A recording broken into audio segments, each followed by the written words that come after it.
नमस्कार दोस्तों, आप सभी का स्वागत है हमारे YouTube चैनल फिल्मी स्टोरी 1 पर। बॉलीवुड इंडस्ट्री के खूबसूरत अभिनेत्री रेखा इंडस्ट्री में अपनी एक खास इमेज के लिए जानी जाती है। हिंदी सिनेमा में रेखा के लिए अपनी जगह बना पाना इतना आसान नहीं था और शुरुआती दौर में उन्हें काफ़ी स्ट्रगल भी करना पड़ा था। रेखा की करियर की शुरुआती दौर में ही रेखा के साथ फिल्म के सेट पर एक ऐसी घटना घटी थी जिसे वो बेहद सहम गई थी।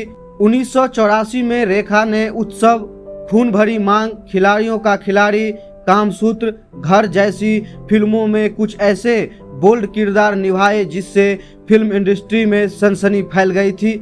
आज हम रेखा के बारे में 25 ऐसे बात बताएंगे जो आज से पहले आप कभी नहीं सुने होंगे। 10 अक्टूबर 1954 को पैदा हुई फिल्म अभिनेत्री रेखा तमिल अभिनेता जैमिनी गणेशन और तेलुगु अभिनेत्री पुष्पावल्ली की संतान है। रेखा का जन्म और पालन पोषण चेन्नई में हुआ। जन्म के बाद उनका नाम भानुमति रेखा रखा गया था। रेखा तेलुगु को अपनी मातृभाषा मानती हैं और हिंदी, तमिल और अंग्रेजी भी अच्छे से बोल लेती हैं।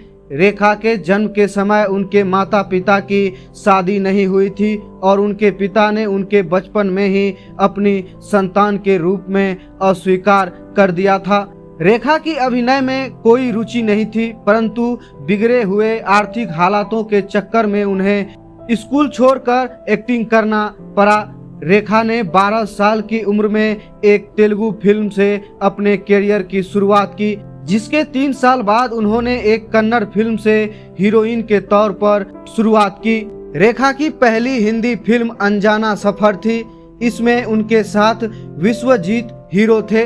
रेखा की पहली हिंदी फिल्म अनजाना सफर में एक चुंबन दृश्य दिखाया गया था जिसने उन दिनों रेखा को सुर्खियों में ला दिया। सेंसर बोर्ड की समस्याओं में फंसकर करीब 10 साल बाद 2 शिकारी नाम से रिलीज हुई थी। रेखा अपनी शुरुआती फिल्मों के दौरान सावली और मोटी थी। उनके अनुसार उन्हें अगली डकलिंग, बदसूरत, बत्तख का बच्चा कहा जाता था। रेखा की एक सगी बहन और 6 सौतेले भाई हैं जिनके पिता जैमिनी गणेशन ही थे। रेखा हमेशा से दुनिया घूमना चाहती थी और इसी वजह से वह एयर होस्टेज बनने का सपना देखती थी। रेखा को मेकअप का बहुत शौक था और उनके इसी शौक के चलते उनकी एयर होस्टेज दोस्त उनके लिए विदेश में मेकअप किट लेकर आती थी। कॉन्वेंट स्कूल में आयरिश नन्नों से शिक्षा प्राप्त करने के दौरान रेखा ननन बनना चाहती थी। करियर की शुरुआती दौर में रेखा को तेलुगु की बी और सी ग्रेड की फिल्मों में भी काम करना पड़ा। रेखा ने उद्योगपति मुकेश अग्रवाल से शादी की थी। शादी के कुछ महीनों बाद ही मुकेश ने आत्महत्या कर ली थी। फिल्मी करियर के दौरान रेखा का नाम अमिताभ बच्चन, राज बब्बर, विनोद मेहरा, नवीन निश्चल, जितेंद्र, यश कोहली, शत्रुघ्न सिन्हा और अक्षय कुमार के साथ जुड़ा। रेखा ने विनोद मेहरा के साथ शादी करने की खबरें भी सामने आई, परंतु रेखा ने उन्हें सिरे से नकार दिया। रेखा का नाम संजय दत्त के साथ भी जोड़ा गया जो उनसे 5 साल छोटे हैं। इस विषय में रेखा ने एक बार कहा कि उन्हें संजय दत्त से दोस्ती अमिताभ बच्चन को जलाने के लिए की थी।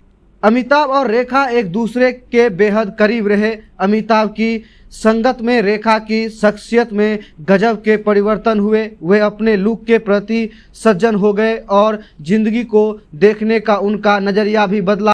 रेखा को डबिंग का भी शौक है। उन्होंने नीतू सिंह की आवाज़ में फिल्म याराना और स्मिता पाटिल की आवाज़ में फिल्म वारिस में डबिंग की है। रेखा को गाने का बहुत शौक है और उन्होंने संगीतकार R.D. बर्मन के कहने पर फिल्म खूबसूरत में 2 गाना गुनगुनाए हैं। रेखा के जबरदस्त लुक के पीछे कोई स्टाइलिस्ट नहीं है, वह अपना लुक खुद चुनती हैं। रेखा समय की बहुत पाबंद हैं और सभी जगह निश्चित टाइम पर पहुंचती हैं। रेखा और हेमा मालिनी बहुत अच्छी दोस्त हैं। रेखा ऐसी पहली हीरोइन थी जिन्होंने जिम जाना शुरू किया था। रेखा ने जिम में बेसिक एक्सरसाइज से शुरुआत की थी। वह योग में भी काफ़ी माहिर हैं।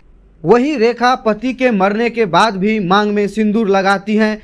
जब रेखा को एक इंटरव्यू में इस बारे में पूछा गया तो रेखा ने कहा कि मेरे चेहरे पर सिंदूर अच्छा लगता है, इसलिए मैं इसे मेकअप के तौर पर लगाती हूँ। दोस्तों, आपको ये वीडियो रेखा के बारे में कैसी लगी हमें आप कमेंट करके ज़रूर बताएं। वीडियो को लाइक करें और चैनल को सब्सक्राइब करना मत भूलें।